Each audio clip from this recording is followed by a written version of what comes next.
movement. So you can't compare the two scales.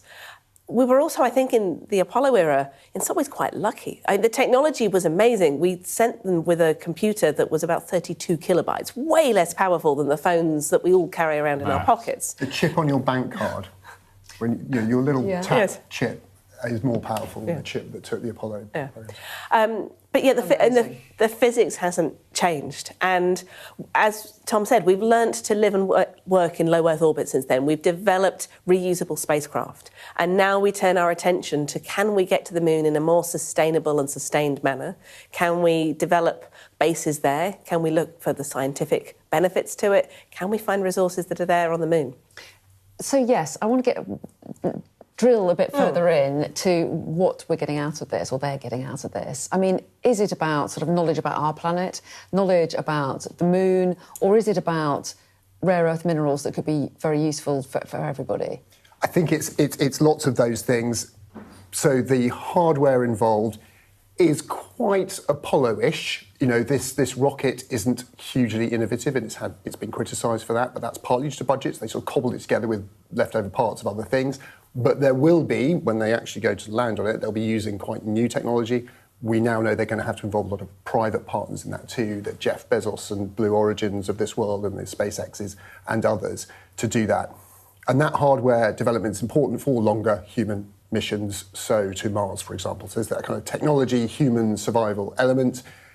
Keeping people alive, if you want to consider going to Mars, you need to figure out how to live off-world, and that seems a sensible place to do that. It's the moon. So there's all the kind of the human space journey tech side of it, and biology. But then there's quite a lot you can learn about the moon from being there as well. And the southern pole area of the moon, that's where there's frozen water, which they're hoping to use to have a base, but also interesting bits of geology. No one's ever... people have been there before, so there's a lot to learn about the moon, and that will teach us about the origins of our planet and our solar system as well, because it was a key chunk of that too. So there's lots of science you can do on the moon. Not that you couldn't do that with robots, to be fair, but given the other benefits, and as we were hearing just now, you know, the importance to inspire and to drive technological innovation forward are all important things. Tom, we're out of time, sadly, but really enjoyed that chat. I didn't get time to quick shout out to the brilliant, brave astronauts who are pictured in our side panel there. I like the branding of the side panel. It's sort of like a movie poster from Armageddon, which was a great movie. Haven't seen it. Can't comment. But the science experts don't believe they take any nuclear warheads with them this time. Rating out of 10 for that movie? Science experts think it's appalling. Look at Tom and have dismay. I think we're going a little off topic. It was good fun. I'll say that much.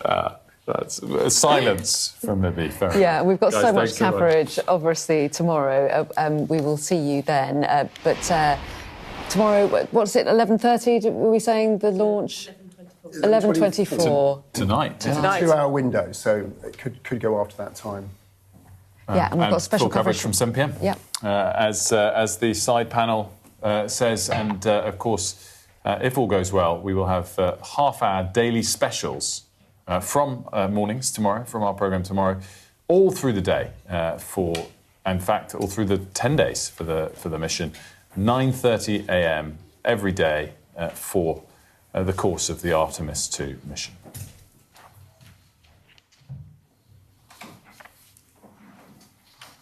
Now, Tiger Woods says he's stepping away from golf to seek treatment and focus on his health. The US golf legend has been charged with driving under the influence after a car crash in Florida last week. Graham's here with the details for us. Graham, just remind us what's happened in the last 24 hours, and I guess the background of it as well, why that's relevant. Well, we hadn't really heard much, actually, but this is the first public statement from Tiger Woods since that crash on Friday, which led to his arrest. And police said at the time that he had been driving, he'd been trying to overtake a truck at quite some speed, and that he'd actually clipped it and ended up on its side, essentially. Both of the drivers were unhurt. But when they arrived, they breathalyzed him. That showed 0 alcohol content in his blood, in his breath, but actually when they tried to do further tests, he refused those, and that's why they arrested and charged him eventually with driving under the influence. Now, he didn't turn up for his first court appearance, which was meant to be yesterday, but he had a written plea, no guilty plea, submitted by his lawyers. He also said